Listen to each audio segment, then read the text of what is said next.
Hey Ken, welcome to the Speaker Podcast. How are you doing? I'm good. How are you? I'm good. First of all, thank you so much for joining me. I know this is your first time on the show, so I'm super excited to have you here. For those that are not familiar with you, we're going to do an introduction, and then we're going to hop in with the show. Okay? All right. Sounds good. I'm glad to be here. Thank you so much. Hey, everybody. If you're just tuning in, this is your girl, Camille Estick, the Speaker Podcast, the weekend edition. If you haven't followed me, please do so by hitting the notification button at camille.estick. You can catch up with me online at www.camilleestick.com. My merchandise is available. The Coffee Lashes Hustle t-shirt, as you see here, is available on my website for a limited edition. I did bring it back due to popular demand and due to all the requests in the DMs. If you have any other questions, just shoot me an email at info@camilleessick.com. And with that being said, I have my brother and friend. We go way back from the Power 5 days. That's how I met. Yes. Actually, stationed in Norfolk, Virginia when I was in the Navy. And that's how I met Ken. And we just like from day one just clicked. And he's literally like brother from the other mother. We share the same birthday month. And I don't know, it's just something about Ken's spirit. He's just very genuine, a very down to earth person. And he is my brother and friend. And I had to bring him on to the show just because I just feel like he is so intelligent. He has a lot to say. He is representing Texas, baby. Texas. So without further ado, And Ken, thank you for joining me and let the listeners know who you are and what you do. listen, thank you for having me on, first of all. And I do appreciate, it's been a long time coming.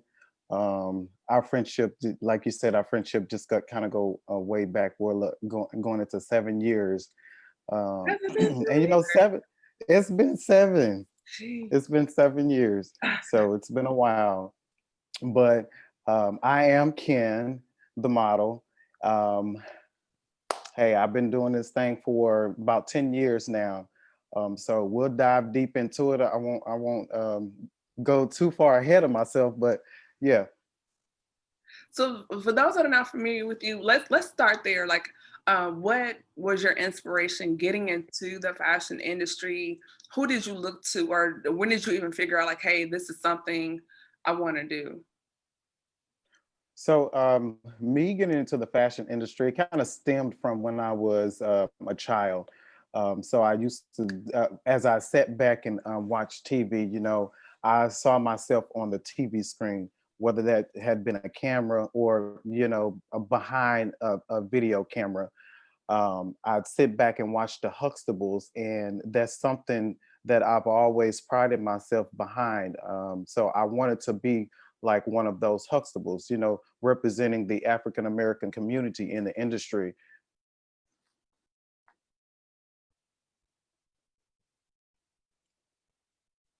So that's pretty much where my inspiration came from, thanks to Okay. Bill Cosby. What was it about the Cosby Show per se that drove you into fashion? Was it the episode with Theo with the Gordon, or was it what was it? Gordon Gartrell, the shirt, was that it? Or what was it about that actual show that you correlated with fashion in the industry?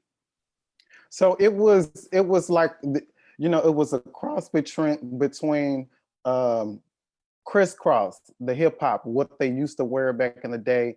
I really liked it, but I wasn't per se that person to wear those type of clothes, but it inspired me.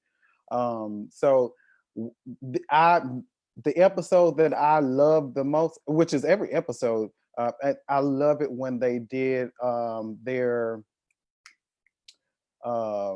I love it when they did their songs. They got into the living room Okay. and they just started doing they just started going through different songs, the different eras, and they made it a family thing. I love it because it was family oriented. Okay. I love that. So fast forwarded, like when I met you when we were in Virginia, and at that time, you were really hitting it hard. This is way pre-corona.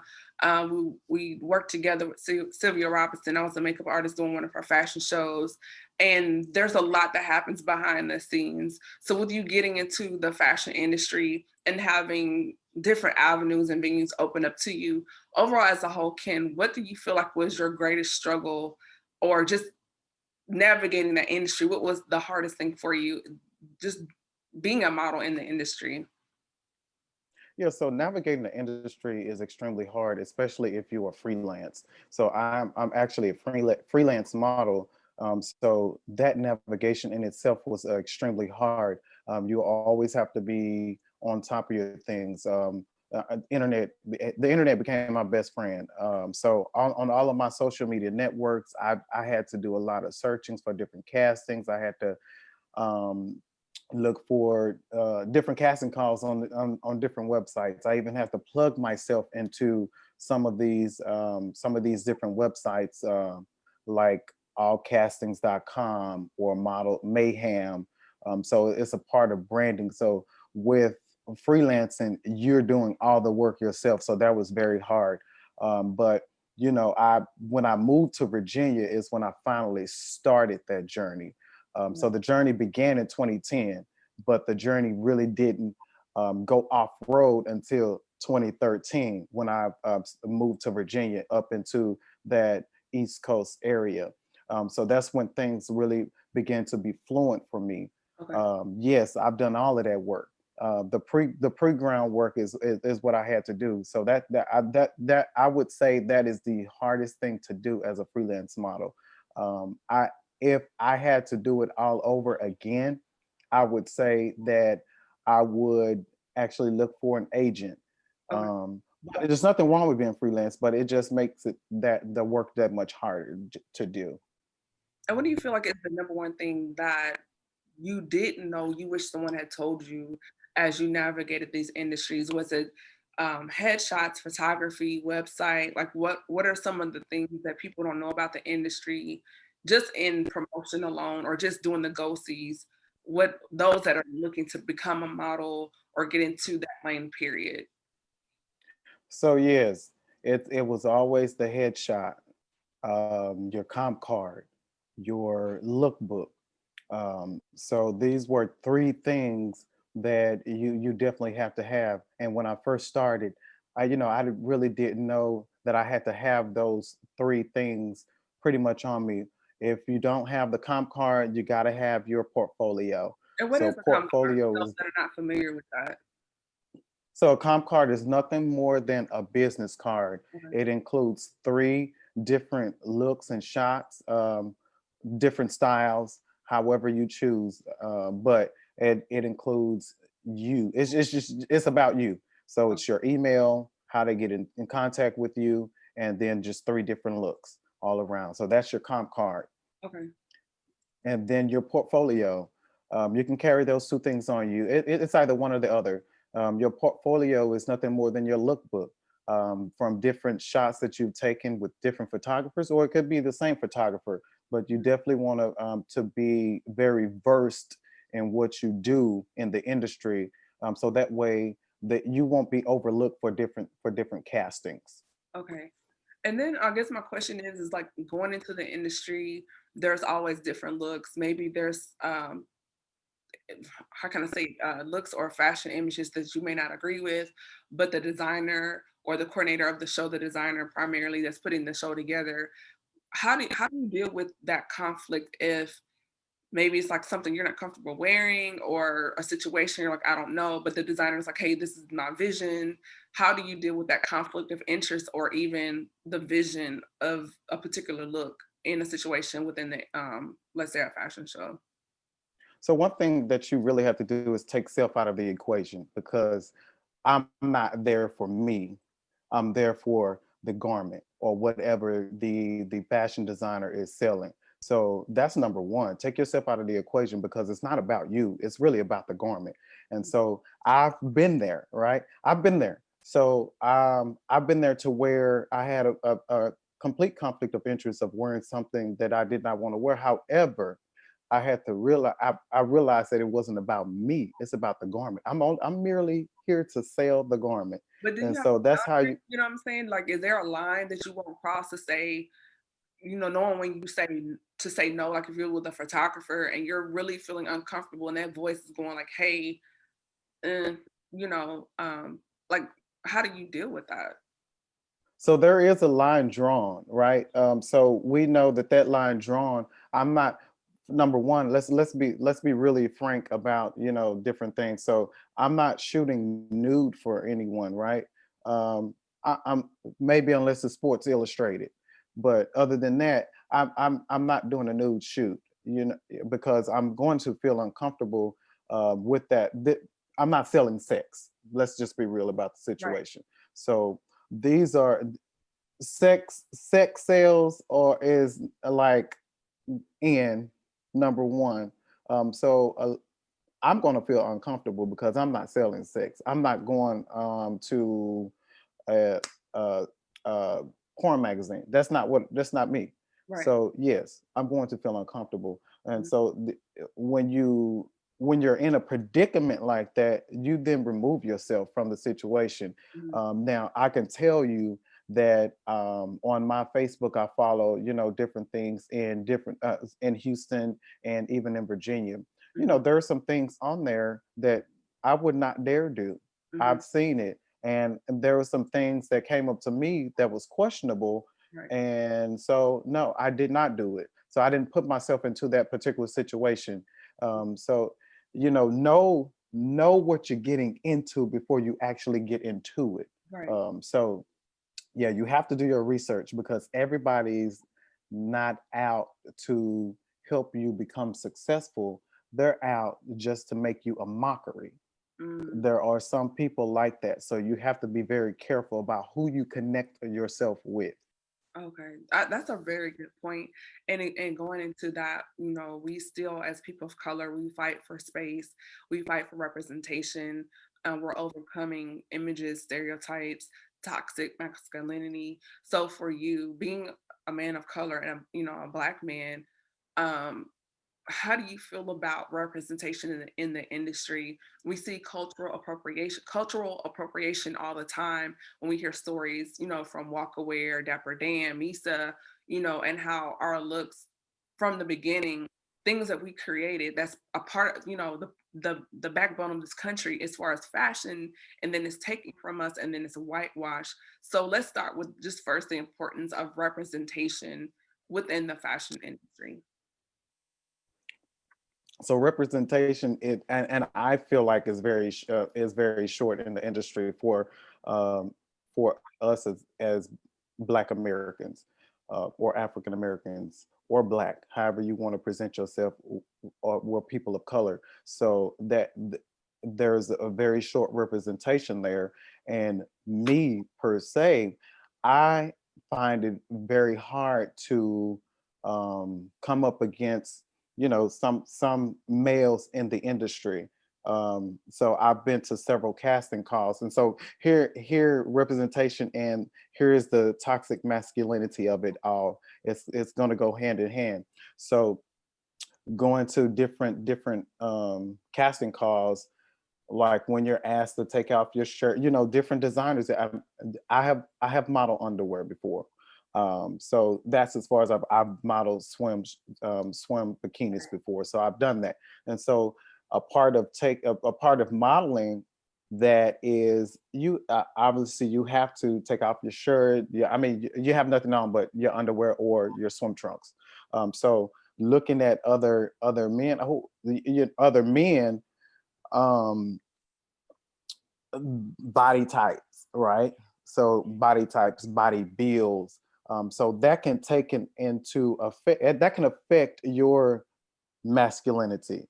It affected my Like somebody that can masculinity. be like quote unquote bigger, broader versus someone that's Bigger, slimmer, broader, and then what the and style is looking for.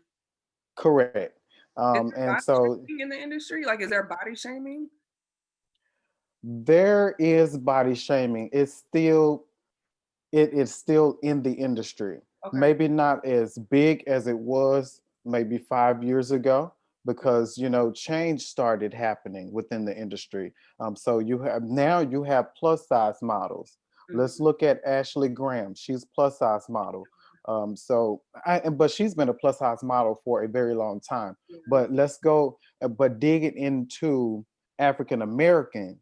Right. And that's what I was alluding to because I feel like women of color, men of color and women of color have always been kind of pushed to the side because our frames are different. Like, most Black men, Correct.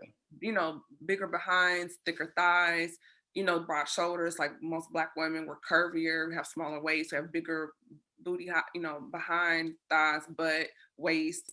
But now the things that we have been ostracized for, now non-melanated counterparts are now spending money trying to mimic our bodies. And so I just want Correct. your thoughts on that as far as the appropriation of our looks, our fashion as a whole. All of it goes hand in hand. I mean, what they do in one hand, they're doing the same thing on the other hand, which is not fair to us because it takes us out of the equation, and now it's just them. Hmm. So yeah, I, I I just don't know what to say. All I can do is keep pushing forward within what I'm trying to do. Hmm. So yeah, And even though I'm it's not a still model, prevalent. yeah, I'm sorry. I was like, even though I'm not a model, I do see and hear like people like yourselves in the industry. We have these conversations offline. We're breaking the stereotypes in the industry. We see what we hear now. Black fishing is a thing where people are, doing their makeup to appear darker, on photography, on film. There are times even when I go to buy makeup, I can't even find my shade because there's people outside of our racial community buying my colors so they can appear darker when they're doing selfies on social media. There's times I've gone to the beauty supply store and I'm seeing people that are not Black, buying hair and makeup or whatever. And it's just kind of weird, and you're just like, what are you doing here? There's times I've been in Sephora or Ulta or even in Target on the beauty care line, and I've seen white women literally sneak over there to grab some of our makeup, you know, different shades. And it's just like, for years we've always had a problem trying to find colors and shades and things for us, and then now we have it, and Right. now the scarcity is reinvented because now you're taking our makeup, and it's just like, dude, what can we have? And I get it, some people have darker tones, but when you're just flat out, I've seen watch makeup tutorials where I've seen women literally go 4 or 5 shades darker than their original complexion. And I'm just like, well, geez. So, having you on the show, I wonder, as a male counterpart in the beauty and fashion industry, what has been your experience when you've needed to find clothing or different things? I just wonder what your experience has been like. Well, for one, let's talk. We can talk about clothing. Okay, clothing for me is very hard. Hmm. I love to shop, but shopping for me is very hard. It have to really catch me. It has to fit. I'm a 20 size 28, Hmm. 28, 32. It has to fit, and very seldom can I really find some things that I really like. And so there's a very small representation for men fashion. Hmm. So there has always, for years and years and years and years, decades upon decades, that women have always been catered to in the fashion industry. So I think we, as a male counterpart, we need to begin to break the fashion industry a little bit more, start tapping in, because there's, if you look at it, the market is not saturated at all with men fashion. It's saturated with women fashion. So we as men need to go ahead and start saturating the market, so that way we can have a little bit more of a choice for us as men. I think when I look on Instagram, because that's where a lot of the fashion photography is right now, I see like the same 2 or 3 looks replicated, even though there's a lot of men modeling, quote unquote, on social media. I just see like the two or three main looks replicated over and over. It's either, the super clean, dapper, high end, or it's the jeans baggy look, like the athleisure, or just that Mhm. everyday look. And but I've not seen anything too far out of those 3 lanes. Well, I don't think you ever will see anything out of too far fetched out of those three lanes, Mhm. because women can go all with all different styles. Now, as a man, you can go all different styles too, but it's going to be too far out to where it's very eclectic.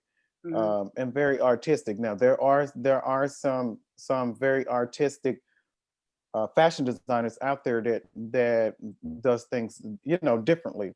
Mhm. And don't get me wrong, let me tell you, I will at some point in time. I don't mind modeling any of those type of fashions because I want you to see how it look versus what we as men are really used to. Mhm. Those three simple looks, because you're always going to catch it. You're always going to catch the dapper. You're always going to catch the athleisure. So those two things in itself are always going to be the same, right?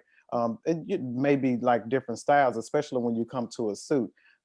You can style things differently with a suit, Mhm. um, but you definitely can't style things differently. Well, that's the sport jacket, but you definitely can't style things differently with the pant. The pant is always going to be the same. Right. Right. So we're going to take a quick break here. We have someone asking a question. So for those that are just tuning in, this is Camille Essex. I'm the host of the Speaker Podcast. And we have first timer and brother and friend to the show, Ken the model. He is here. We're discussing his journey into the fashion industry, the importance of representation and what they don't tell you. So Samantha, thank you for joining in. She's asking, can you touch on being blacklisted in the industry? Whew. Um, being blacklisted in the industry, that goes hand in hand with like being blacklisted, like from acting. Um, j- here's the thing: you always want to maintain good attitude within the industry because you never know who you can come in contact with. Although we as Americans trying as African Americans trying to solidify these type of jobs, and it is the white Americans that own it, right? So I mean, you can look at different things like BET, like that they have different casting calls, but attitude is number one. Always present yourself in a professional manner. Um, and you don't have to take all jobs.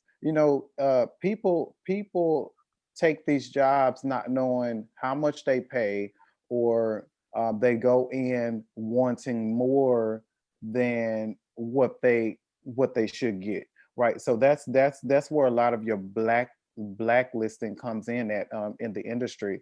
Like I get it. I get it. You're worth more, but at the same time, what are you going to do to build your resume? Mhm. So I had to work hard in building the resume that I do have, so that I can begin to go further within the industry. So yeah, blackballing is, yeah, you definitely don't want to get blackballed in the industry. So it's all about, it's your interview. It's your interview skills. Present yourself. Presentation says a lot. Like a lot of people can tell you that my attitude, Camille can tell you. So when she worked with me on one of the fashion shows that I introduced her to, my attitude, I was very poised. It didn't Yes. matter what was going on. I was Mhm. still the same person I Mhm. was when she met me from day one. So Yeah. you always want to maintain that good presentation, Yes, I can because definitely. people can put your name out there and just, Yeah, and you can be blackballed from the industry. yeah, and I definitely can second that. I know from day one, like Ken said, he's always been very professional, very poised. Even when the situation has been very stressful and other personalities were not, Ken was always the same. And I want to thank Ken because at the time when I was doing Kamiki Mink and my brand was really taking off, and how I got on that show, worked that fashion show as a makeup artist. One of the makeup artists had, for whatever reason, he or she bowed out, and they were like, "We need an MUA right now. Who is ready to go?" And Ken, first thing he was like, "I got my girl Camille. She's good." He brought me on. I did the makeup for the show, and he also introduced me to other people. And which is another thing I would say about Ken. Like he is all about putting his people out there, dropping names. He will support you in what you do. And that situation, it opened my eyes to a whole nother world as far as what goes on behind the scenes within the fashion industry, makeup industry. It was very interesting, just to see how everything moves. It's very fast paced. So if you're not one that you don't do well in stressful situations, high paced environments, that's not the space for you. If you wanted to sit on social media and just do makeup in your living room, great. But to be out there on the floor behind the curtain doing the makeup when you've got to you're doing a smoky eye and then they're like, oh, we need a nude quick. And you got to be able to go. You got to go Yes. quickly. It goes fast. And you have to have some thick skin. But I would say throughout that entire process, Ken definitely, he held his ground. And just him being there, it walked me through that environment as far as how to have that same attitude, not knowing years later I would end up doing makeup and lashes at the Stellar Awards. And that is even speed on another level. And it helped me now personally, my personal life. Like if someone would call me now, hey girl, we're doing an event. Can you be here in 30 minutes? Because of those experiences, starting with Ken, not knowing that skill, now I know how to do my makeup at home. Boom. I can nail my face in like 10 minutes, if not sooner, and be gone. And people are like, oh my God, how do you do your brows and things so quickly? Because connecting with Ken, being introduced to the fast-paced environment, working the Stellars, you don't have time to pat and talk. You have to move, you have to go. But yes, Ken was Yeah. very poised. He's very quick on his feet. He's very intelligent. He has a great rapport with not only just other stylists, but other models. And there in the DMV, he is very respected in the industry. So with that being said, Ken, what do you feel like have been some of your takeaways going through the fashion industry, dealing with representation, dealing with, you know, the stigma of being blacklisted? What are some of your nuggets or takeaways for those that may be interested in the industry or just curious about possibly becoming a model? And then also my second follow-up question is, what is the difference between like what you're doing as far as editorials and being on the runway versus this rise of the Instagram model that's never done a go see, all they do are selfies? Okay.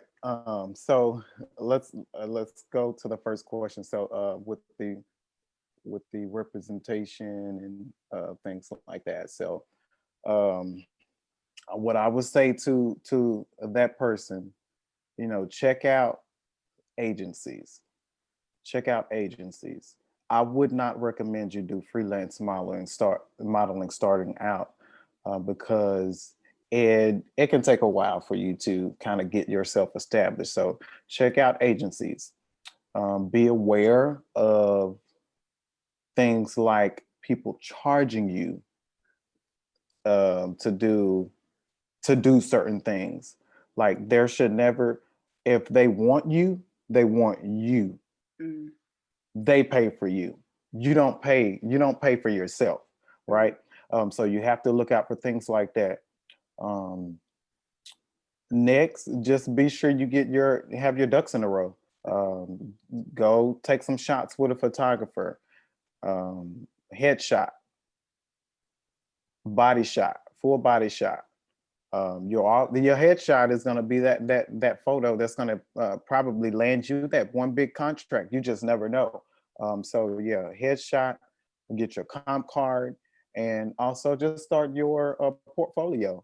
I mhm. mean, just starting a small portfolio. It doesn't have to be anything big, but just start with a few styles here and there. So just kind of start off with your portfolio. All right, what was the second question? Oh, the second question I was asking, just were in regard to, well, you kind of answered them both two in one. Samantha was asking, she made a comment. I want to welcome Samantha, Cheryl, and Whitney is here. She was just saying, yes, there should not be a charge in regards to your first comment. Samantha was saying that her son modeled for about 2 years on and off, and she found out as a parent, it was frowned upon to ask the agency more that they're willing to tell you. You don't need them in your life. Mm, Remove them and find someone else, because if you have questions and they're not there to fulfill the answers to those questions, then they're not the right representation for your child. mhm.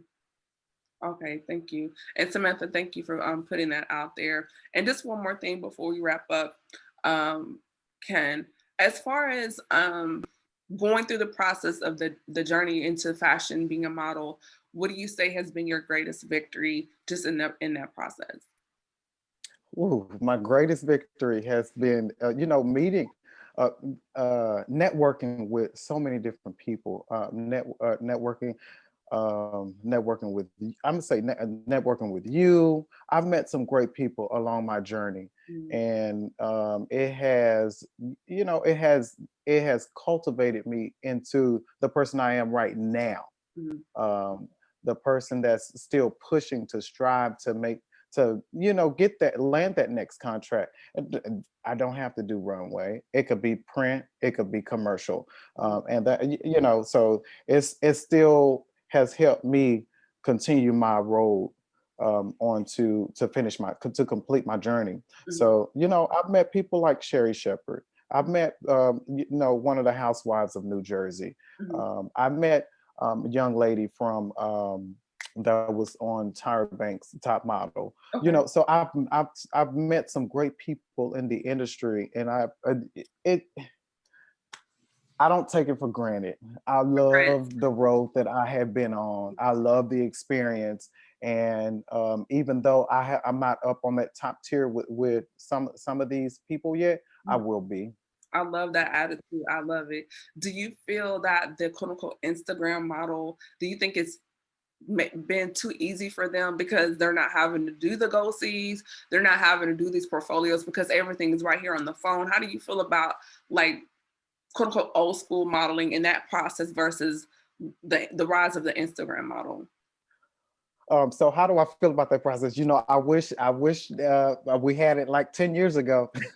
So, I wish we had it like 10 years ago. So here I was, trying to put together this portfolio, and now, so I have an electronic lookbook. So I don't really have to carry around a portfolio anymore.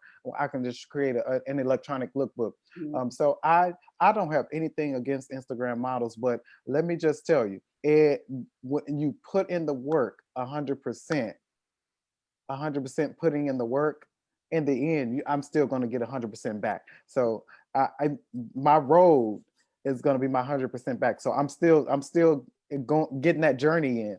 But yeah, put in the work 100%. I love that attitude. Whitney said, "You are top tier." Thanks, Whitney. Love it. Thank you, Whit, for joining in. And then also, too, last question, um, ownership. Being the owner of maybe a look, creating a line or a brand, how do you feel like that? Are you doing anything to create a lane of ownership for yourself in the fashion industry? Or what future projects do you have coming that we can look forward to? So I am looking to create something for myself that is representing me and my brand in the fashion industry. Mm, So one thing about it is that you just don't. I'm not. I just don't want to be a model. I want to have something that people can actually remember me by, and not just by modeling. So I am looking to create a clothing brand for myself. Um, Here in the near future. So that's one thing that I'm working on. Also, working on completing my book by summer 2021. okay. So, and I will give you more details about that book on a later date. Yes, I was gonna Um, say when it drops, I want the exclusive. You need to come back here and we need that exclusive, okay? yes. All right. Yeah, So yeah, those are a couple of things that I'm working on. good. Latria Morrison from Nashville, Tennessee. Hey, Tria. She says, "What advice could you give to someone who is fresh and trying to get their portfolio started, and just other advice within the fashion industry?" I think you may have covered it earlier, but just for those just tuning in, just recap for someone that's maybe just breaking into the industry, and just a couple of nuggets that they want to know. All right, so for you breaking into the industry, let's go ahead and get some representation in the industry. So do your homework on different agencies and find the agency that's right for you. Mhm. Don't settle for anything. Don't settle for anything. So find agency representation. You can actually find a photographer. Don't just find any photographer. Find a photographer that's willing to work with you in creating your portfolio.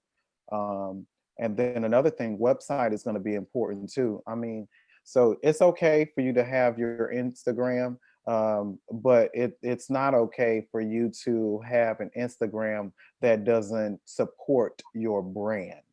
Mm. So be sure that you're supporting your brand. And to clarify that, is that like, because I've seen people that, oh, I do XYZ, but when I go on their Instagram, because to me, your Instagram to me is almost like your digital resume, right? Like I shouldn't Correct. see a model picture and then a bowl of cereal, which you had this morning, picture of your grandma, and then, so can you kind of clarify that for those that may not understand? So I can say that I'm guilty, but you'll never see a bowl of cereal. Okay. Like what I had this but morning, like, okay, you don't care.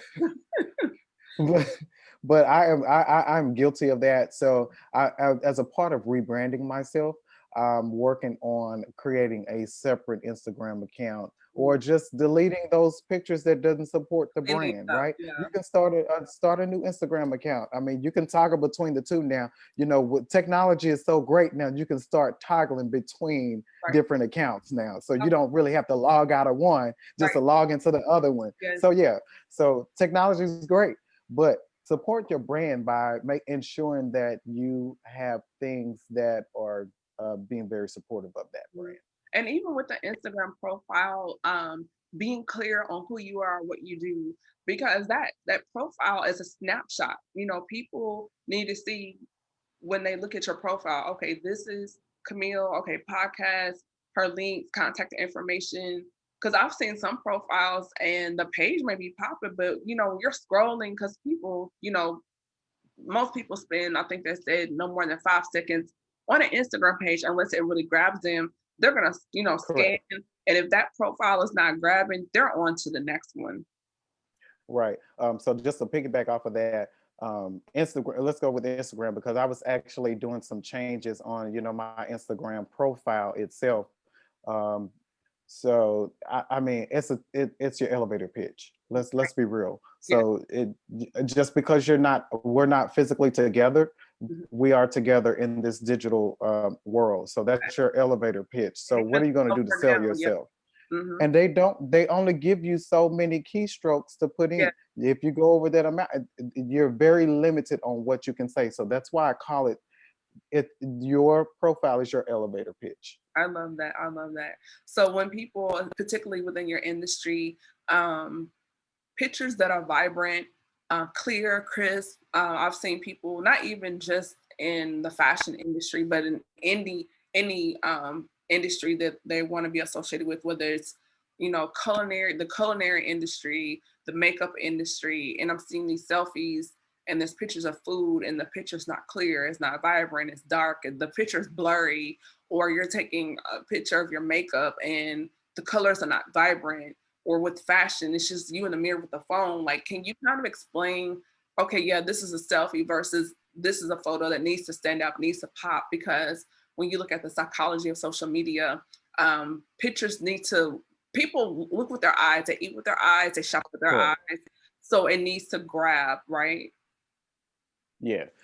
So grabbing the attention doesn't necessarily mean that you have to put a filter on every picture Right. that you do for yourself. So I'm a king of not filtering my pictures. Mhm. There is when you go to my Instagram page, it's very seldom that you will find any picture of me that is actually filtered. Even my photographer in Virginia, Joe, he will tell you that he will tell you that we do raw shoots and it's flawless. I mean, you may have to take 20 takes, but you're gonna have if you do 20 takes, you're gonna have 20% Mhm. good photos, right? So that's two photos. You're gonna have two good photos. So try not filtering every picture that you take of yourself. Mhm. Do you think that's something false within social media photography? People think, oh, this person got this picture right the very first time, not knowing they probably did, like you said, 20 takes and got two good pictures, or like all this heavy filtering, but they don't know, like you adjusted the light, the shadow, the brightness.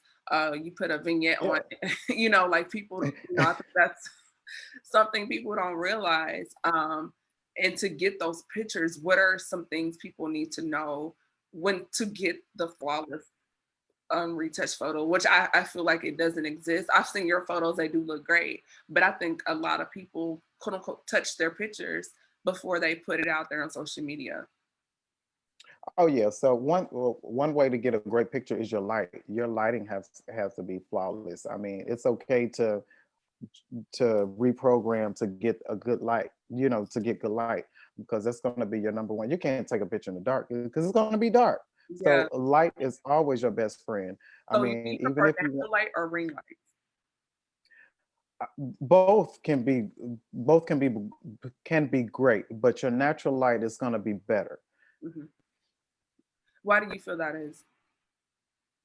Well, natural lighting. I mean, so this ring light right now is not natural lighting to me. Like as I'm looking at myself, I don't really get. I think that I won't get the greatest photo that I can get by having natural light. So if I was to remove myself from this ring light and just go step outside where the natural light is, you're gonna grab that. It's gonna grab that attention. Your Mhm. natural light is always gonna be the best light. Nothing like that natural light. It's not Yes. replicated. Y'all don't get me started because you guys don't know Ken and I can really cut up. Okay. We can. And we don't have time this much. We don't. But I definitely, oh my God, we're not gonna do this because I feel it coming on. We're not gonna do it today. I'm gonna shut it down right now. So with that being said, oh my goodness, Ken, where can people contact you on social media or book you and even look at your work on social media? Okay, so you can find me at Ken underscore the model on all of my social medias. You can find me on Snapchat at Ken the model, Instagram, Facebook, Twitter, Ken underscore the model. And you can also catch me at iamken.org. That is my website. It is up and running. So you can actually view my online portfolio there with some of the work that I've actually done in the industry.